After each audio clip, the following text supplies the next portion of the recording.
What's up guys, it's Nick from Supermoon Studios and welcome to the first episode of Super Quick Camera Tips. Now today we're going to be going over exposure, or what's more commonly referred to as your ISO or ISO level.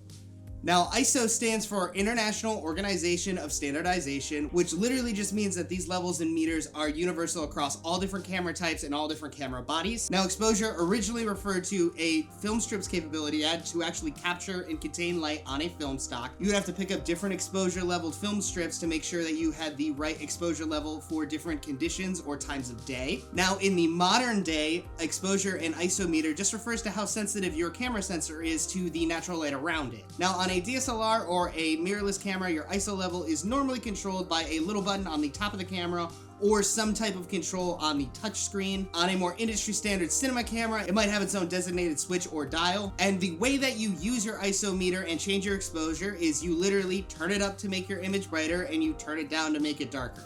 That's all you really need to know about exposure if you're using your eyes and looking at your image. Now, most cameras have a natural exposure value of around 800 ISO, which means that it will give you the clearest, most natural image from your camera sensor at that ISO level.